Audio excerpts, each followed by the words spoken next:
बिस्मिल्लाहिर्रहमानिर्रहीम। अस्सलामु अलैकुम नाज़रीन, सामीन, हाज़रीन और हमारे नाक़िदीन। मेरा नाम है अख्तर तज़ीन और आज हम बात करेंगे सीन विद तज़ीन में रूस के वज़ीर तवानाई का दौरा पाकिस्तान। और बहुत अरसे से हम सुन रहे थे कि रूस के साथ पाकिस्तान मुआहदे करने जा रहा है जिसमें गंदम भी दरामद की जाएगी रूस से और सस्ता तेल और पेट्रोलियम मसनूआत यानी कि ऑयल, डीज़ल और दीगर जो रिलेटेड हैं। LNG के हवाले से तो अभी ताख़ीर होगी क्योंकि सौदे रूस की LNG के गैस के हो चुके हैं और वैसे भी यूक्रेन के साथ जंग की वजह से, यूक्रेन पर हमले की वजह से यूरोप ने रूस पर पाबंदियां लगाई हुई हैं। शम्स अब्बासी साहब हमारे साथ शामिल होते हैं इन मौज़ूआत पर और आप सीनियर जर्नलिस्ट हैं और ये उस प्रेस कॉन्फ्रेंस का भी वो प्रेस कॉन्फ्रेंस भी इन्होंने कवर की जो रूस के वज़ीर तवानाई और हमारे हुकाम ने की और ये उनके दीगर जो मसरूफियात हैं उनको भी इन्होंने कवर किया। तो शम्स अब्बासी साहब से पूछते हैं, शम्स अब्बासी साहब, रूस कभी USSR की शक्ल में, सोवियत यूनियन की शक्ल में यहाँ पे अफ़गानिस्तान पे हमलावर हुआ और शोर मचा के वो गर्म पानियों तक रसाई चाहता है यानी गवादर और कराची तक, लेकिन वो उसमें कामयाबी ना मिली और वो एक लंबी तारीख़ है। लेकिन अब वही रूस जो उसी का वारिस है USSR का, सोवियत यूनियन का, अब पाकिस्तान के साथ बड़े अच्छे तल्लुकात बन रहे हैं। तो आप कैसे देखते हैं रूसी वज़ीर तवानाई का दौरा जो है ये हमारे एनर्जी क्राइसिस को हल करने में, कम करने में कितना मददगार साबित होगा? जी तज़ीन साहब, बहुत बहुत शुक्रिया। देखें, बहुत बड़ा एक टर्न है ये। एक अगेन एक तरफ हमारा बड़े होस्टाइल रिलेशन थे, आपने जिस तरह पहले बताया कि रूस जब अफ़गानिस्तान में आया, इससे बाद लोग वार्म वाटर थ्योरी और कुछ सॉफ्ट वैली के सेंट्रल एशिया को प्रोटेक्ट करने के लिए, एनीवे जो भी था, आफ्टर कोल्ड वार अभी पाकिस्तान और उसके रिलेशंस जो थे वो सर्दमोरी का शिकार रहे, हॉस्टिलिटी से भी निकल गए।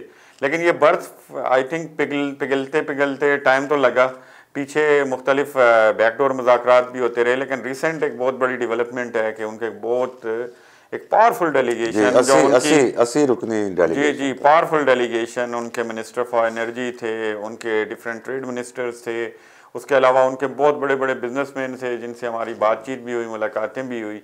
और इस दौरान अगर आप कहें कि एकदम एनर्जी क्राइसिस रिजॉल्व हो जाएगा तो इस हवाले से मैं कोई इतना ज़्यादा इस हवाले से मैं इंश्योर नहीं हूँ। आपने देखा उस दिन, पता भी चला उस दिन प्रेस कॉन्फ्रेंस में मैंने भी उनसे एक दो क्वेश्चंस किए थे, तो बातचीत सर यही हुई थी कि उनका ख्याल था कि जी ऑयल पे जो है अभी बातचीत जारी है और बड़ी पॉजिटिव जानब वो कह रहे हैं कि जारी है, और मार्च शायद इस हवाले से मार्च में कोई एग्रीमेंट इनके दरमियान हो जाएगा।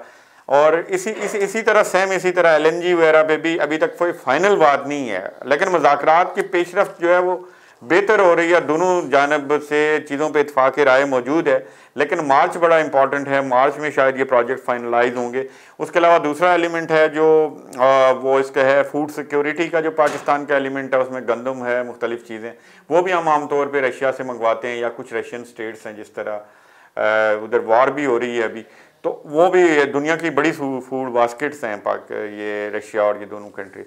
तो इस हवाले से देखेंगे कि ये अभी चीज़ें पूरी तरह कंक्लूड नहीं हुई हैं, दो एग्रीमेंट हुए हैं सर। जी जी, दो एग्रीमेंट, एक म्यूचुअल कस्टम्स का हुआ है, कस्टम जो इंफॉर्मेशन है शेयरिंग पे, उसके अलावा एविएशन पे हुआ है, और उसके अलावा in between the government Sainda जो है मुख्तलिफ फाइनेंशियल इशूज़ पे वो बुनियादी इत्फाक़ राय उस हवाले से एक ठीक है। अच्छा, जो ऑयल है और पेट्रोलियम मसनूआत हैं उनके ऊपर उसूली जो इत्फाक़ राय हो गया है और ये बात ठीक है कि मार्च में इसको मज़ीद शेप अप किया जाएगा, इसकी अमली शक्ल बनाई जाएगी और इससे उम्मीद बंदी है पाकिस्तानियों की कि उन्हें सस्ता ऑयल और सस्ता डीज़ल मैसर होगा। अच्छा, दूसरी बात यह है कि इन मुज़ाकरात में जो पाकिस्तान की स्ट्रीम लाइन गैस पाइपलाइन है, नॉर्थ साउथ पाइपलाइन, जो रूस ने एक वक्त ऐलान किया था $1 अरब का, फिर उसमें बड़ा वक्फा आ गया, अभी उस पर दोबारा मुज़ाकरात हुए हैं और मुसद्दक मलक जो स्टेट मिनिस्टर है एनर्जी के, उन्होंने कहा जी कि मार्च में इस हवाले से भी हम पेशरफ्त करेंगे। जी जी बिल्कुल, टैपी की बात कर रहे हैं शायद, टैपी जो पाकिस्तान की जो साउथ और north south north gas pipeline pipeline ये रूस ने ऐलान किया वो हुआ ऑयल है। एक्सप्लोरेशन के लिए बिल्कुल बहुत पॉजिटिव जा रहा है। बल्कि रशिया ने कहा है कि instead of you get a gas from us, हम आपको हेल्प करते हैं कि इंटरनल जो आपकी एनर्जी एक्सप्लोरेशन के लिए, तो उसमें रशिया बड़ा पॉजिटिव रहा है। बल्कि उन्होंने बैकअप किया पाकिस्तान को कि आप हमें इस तरह के प्रोजेक्ट्स जो हैं हम शेयर करते हैं, जिसमें हम आपको टेक्नोलॉजी भी मुहैया करेंगे ऑयल एक्सप्लोरेशन के लिए, और मुख्तलिफ आपको जो भी असिस्टेंस चाहिए होंगी वो देंगे। उसके अलावा एक बड़ी अहम चीज़ थी कि इन बिटवीन द पाकिस्तान ये जो है करेंसी क्या यूज़ होगी जब आप जी ऑयल बिल्कुल लेंगे। बिल्कुल। तो जब रशियन जो एनर्जी मिनिस्टर से उनसे क्वेश्चन किया गया, तो उन्होंने कहा था कि फ्रेंडली करेंसीज तो अब युआन भी हो सकता है आपका, इवन टर्किश करेंसी भी हो सकती है, यूएई, सऊदी अरब, एनीवन, लेकिन अब फ्रेंडली करेंसीज, क्योंकि वहाँ सैंक्शंस का शिकार है रशिया। तो ये बड़ी अहम डेवलपमेंट है, शायद डॉलर में नहीं होगी जिस तरह इंडिया उनके साथ रूबल में कर रहा है शायद। जो तो अहम डेवलपमेंट ये है कि ओवरऑल हम जो 7 मिलियन बैरल जो हम ऑयल लेते हैं, उसमें गवर्नमेंट की कोशिश है।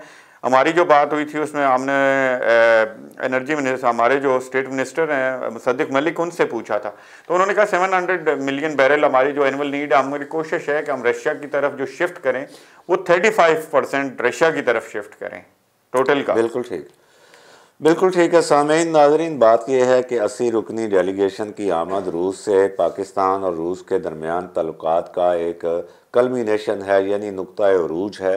अब इसको अमली शक्ल देना मौजूदा हुकूमत का काम है। उसमें आयल और डीज़ल भी शामिल है।